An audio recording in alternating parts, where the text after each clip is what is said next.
ipapalabas sa lungsod ng Maynila ang kontrobersyal na pelikulang The Innocence of Muslims. Tiniyak ito ni Mayor Alfredo Lim sa kanyang pakikipagdialogo sa mga kinatawan ng Muslim community sa Maynila. Si Noel Perfecto nag-uulat. Tiniyak ng punong lungsod ng Maynila na hindi kahit kailanman may palalabas sa anumang sinihan sa mga malls o sa mga plaza ang kontrobersyal na indie film na Innocence of the Muslim. Ayon kay Mayor Alfredo Lim, ito ay para hindi na makadagdag pa sa pagtaas ng altapresyon ng mga kapatid nating Muslim at tuluyan magpaalab ng kanilang damdamin para maiwasan na rin ang di kanais-nais na posibleng kapahamakan. Ito ang promesa ni Mayor Lim sa liderato ng iba't ibang grupo ng mga Muslim na nagtungo sa City Hall at humingi ng tulong para mapigilan ang pagpapalabas ng naturang pelikula kung saan binabastos ang kanilang Panginoon. Kami naiintindihan namin na masama ang loob ninyo. Sino ba hindi sasama ang loob? Kami man, mga Kristiyano, pag ininsulto ang aming Papa, galit din kami. Di ba? Natural yun. Natural na reaksyon. Pero, ang akin lang masasabi, sa reaksyon natin, pwede naman sabihin sa isang magandang paraan na ipakita doon sa gumawa nito na mali yung ginawa mo.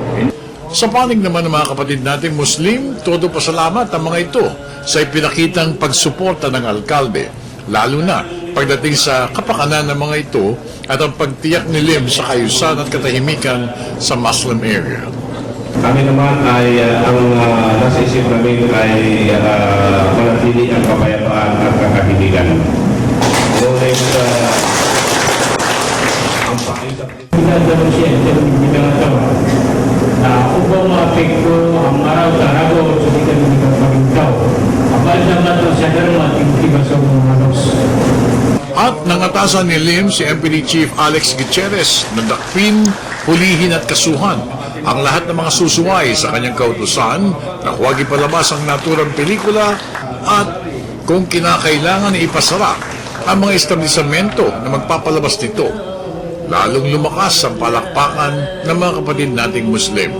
Dito sa Maynila, hindi pwedeng ipalabas yun. Ipapasara ko yung sine. Kung saan man ipalalabasin yan, pasasara ko yung pwestong yun. Hindi pwede.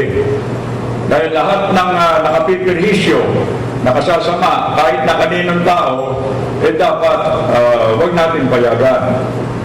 Nagbigay rin ng kanyang pagsang-ayon si General Gutierrez sa kautusan ng punong lungsod na bigyang alalay at suporta ang mga kapatid natin Muslim at umiwas sa anumang sitwasyon na magpapainit ng damdamin ng magkabilang panig. Kami po, buong pamunuan ng Manila Police District at mga kawang ko ay lagi pong nakasuporta sa lahat po ng programa ng ating pong mahal ang buting alkalde na si Mayor Lim, lalong-lalo na po sa pagkitungo sa ating pong mga kapatid na Muslim na kung saan ay kabilin-bilinan niya ay huwag na po nating pahirapan ang ating mga kapatid na Muslim.